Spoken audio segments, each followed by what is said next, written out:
पौराणिक कथा के अनुसार भारतवर्ष में एक प्रतापी और दानी राजा राज्य करता था। वह नित्य गरीबों और ब्राह्मणों की सहायता करता था, लेकिन ये बात उसकी रानी को अच्छी नहीं लगती थी। वो न ही गरीबों को दान देती, न ही भगवान का पूजन करती थी और राजा को भी दान देने से मना किया करती थी। एक दिन राजा शिकार खेलने वन को गए हुए थे, तो रानी महल में अकेली थी। उसी समय बृहस्पति देव साधु वेश में राजा के महल में भिक्षा के लिए गए और भिक्षा मांगी। तब रानी ने भिक्षा देने से इनकार कर दिया और कहने लगी, हे साधु महाराज, मैं तो इस दान पुण्य से तंग आ गई हूँ। मेरा पति सारा धन लुटाते रहते हैं।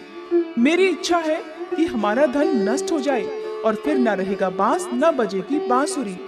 साधु ने कहा, देवी तुम तो बड़ी विचित्र हो।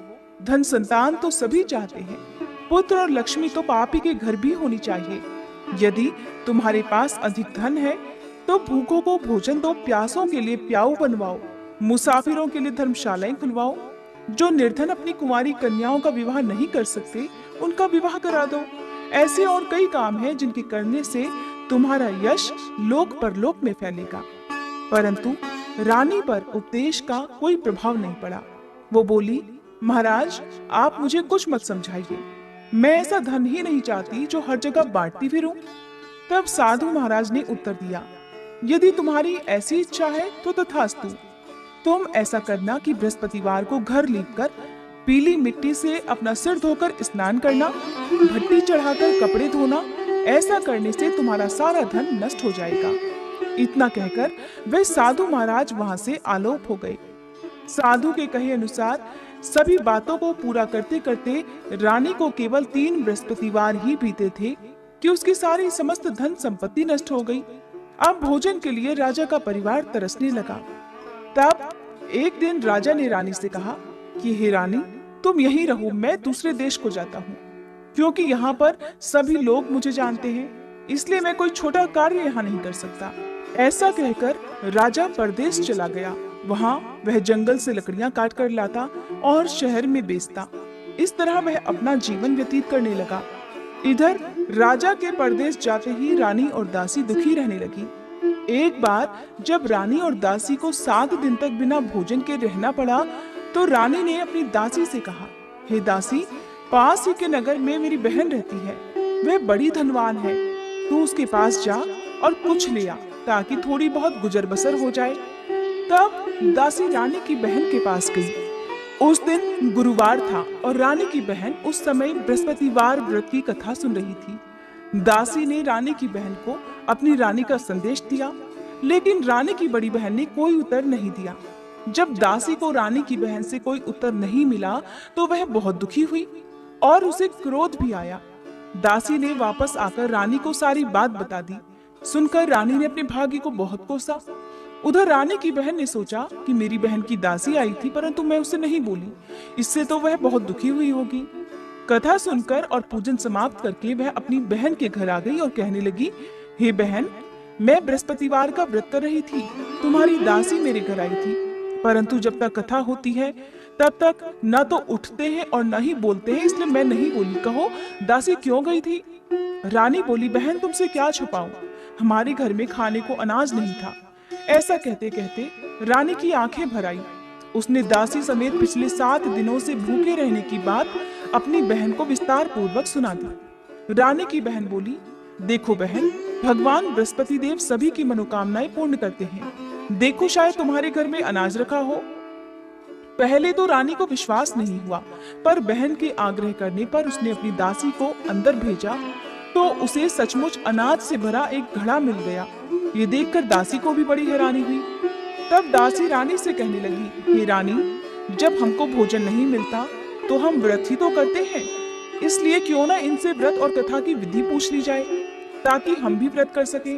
तब रानी ने अपनी बहन से बृहस्पतिवार व्रत के बारे में पूछा। उसकी बहन ने बताया, बृहस्पतिवार के व्रत में चने की दाल और मुनक्का से विष्णु भगवान का केले की जड़ में पूजन करे तथा दीपक जलाए, व्रत कथा सुने और पीला भोजन ही करे। इससे बृहस्पति देव प्रसन्न होते हैं। व्रत और पूजन की विधि बताकर रानी की बहन अपने घर को लौट गई।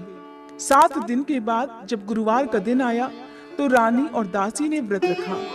घुड़साल में जाकर चना और गुड़ लेकर आई। फिर उससे केले की जड़ तथा विष्णु भगवान का पूजन किया। अब पीला भोजन कहाँ से आए? इस बात को लेकर दोनों बहुत दुखी थी। क्योंकि उन्होंने व्रत रखा था, इसलिए बृहस्पति देव उनसे प्रसन्न हुए और वे एक साधारण व्यक्ति का रूप धारण कर 2 थालों में सुंदर पीला भोजन दासी को दे गए। भोजन पाकर दासी बहुत प्रसन्न हुई और फिर रानी के साथ मिलकर भोजन ग्रहण किया। उसके बाद वे सभी गुरुवार को व्रत और पूजन करने लगी। बृहस्पति भगवान की कृपा से उनके पास फिर से धन संपत्ति आ गई, परंतु रानी फिर से पहले की तरह आलस्य करने लगी। तब दासी बोली, देखो रानी, तुम पहले भी इसी प्रकार आलस्य करती थी, तुम्हें धन रखने में कष्ट होता था, इस कारण सभी धन नष्ट हो गया। अब जब भगवान बृहस्पति की कृपा से हमें धन मिला है तो तुम्हें फिर से आलस्य होता है। रानी को समझाते हुए दासी ने कहा, हे रानी, बड़ी मुसीबतों के बाद हमने ये धन पाया है, इसलिए हमें दान पुण्य करना चाहिए, भूखे मनुष्यों को भोजन कराना चाहिए और धन को शुभ कार्यों में खर्च करना चाहिए, जिससे तुम्हारे कुल का यश बढ़ेगा, स्वर्ग की प्राप्ति होगी और पितर भी प्रसन्न होंगे। दासी की बात मानकर रानी अपना धन शुभ कार्यों में खर्च करने लगी, जिससे पूरे नगर में उसका यश फैलने लगा। उधर राजा दुखी होकर जंगल में एक पेड़ के नीचे आसन जमाकर बैठ गया। वह अपनी दशा को याद करके व्याकुल होने लगा। वह दिन बृहस्पतिवार का था। एकाएक उसने देखा कि निर्जन वन में एक साधु प्रकट हुए। वह साधु वेश में और कोई नहीं बल्कि स्वयं बृहस्पति देवता थे। लकड़हारे के सामने आकर बोले, हे लकड़हारे, इस सुनसान जंगल में तू चिंता मगन क्यों बैठा है? लकड़हारे ने दोनों हाथ जोड़कर प्रणाम किया और उत्तर दिया, महात्मा जी, आप तो सब कुछ जानते हैं, मैं क्या कहूँ। ऐसा कहकर राजा रोने लगा और साधु को अपनी आत्मकथा सुनाई। तब महात्मा जी ने कहा, तुम्हारी स्त्री ने बृहस्पति के दिन बृहस्पति भगवान का निरादर किया है, जिसके कारण रुष्ट होकर उन्होंने तुम्हारी ये दशा कर दी। अब तुम चिंता को दूर करके मेरे कहने पर चलो तो तुम्हारे सभी कष्ट दूर हो जाएंगे और भगवान पहले से भी अधिक संपत्ति देंगे। तुम बृहस्पति के दिन कथा किया करो, 2 पैसे के चने मुनक्का लाकर उसका प्रसाद बनाओ और शुद्ध जल से लोटे में शक्कर मिलाकर अमृत तैयार करो। कथा के पश्चात अपने सारे परिवार और कथा सुनने वाले प्रेमियों में अमृत और प्रसाद बांटकर आप खुद भी ग्रहण करो। ऐसा करने से भगवान बृहस्पति देव तुम्हारी सब मनोकामनाएं पूर्ण करेंगे। साधु के ऐसे वचन सुनकर लकड़हारा बोला, हे प्रभु, मुझे लकड़ी बेचकर इतना पैसा नहीं मिलता जिससे भोजन करने के बाद मैं कुछ बचा सकूं, और मैंने रात्रि में अपनी स्त्री को व्याकुल देखा है। मेरे पास कुछ भी नहीं जिससे मैं उसकी खबर मंगा सकूं। साधु महाराज ने कहा, हे लकड़हारे, तुम किसी बात की चिंता मत करो। बृहस्पति के दिन तुम रोजाना की तरह लकड़ियां लेकर शहर को जाओ। तुमको रोज से 2 गुना धन प्राप्त होगा, जिससे तुम भलीभांति भोजन कर लोगे और बृहस्पति देव की पूजा का सामान भी आ जाएगा। इतना कहकर साधु महाराज अंतर्ध्यान हो गए। धीरे धीरे समय बीतने पर फिर वही बृहस्पतिवार का दिन आया। लकड़हारा जंगल से लकड़ी काटकर किसी शहर में बेचने को गया। उसे उस दिन और दिन से अधिक पैसा मिला। राजा ने चना गुड़ आदि लाकर गुरुवार का व्रत किया। उस दिन से उसके सभी क्लेश दूर हुए, परंतु जब दोबारा गुरुवार का दिन आया तो वह बृहस्पति देव का व्रत करना भूल गया। इस कारण बृहस्पति भगवान नाराज हो गए। उस दिन उस नगर के राजा ने विशाल यज्ञ का आयोजन किया तथा शहर में ये घोषणा करा दी कि कोई भी मनुष्य अपने घर में भोजन ना बनावे, ना आग जलावे। समस्त जनता मेरे यहाँ भोजन करने आवे और इस आज्ञा को जो नहीं मानेगा उसे फांसी की सजा दी जाएगी। इस तरह की घोषणा संपूर्ण नगर में करवा दी गई।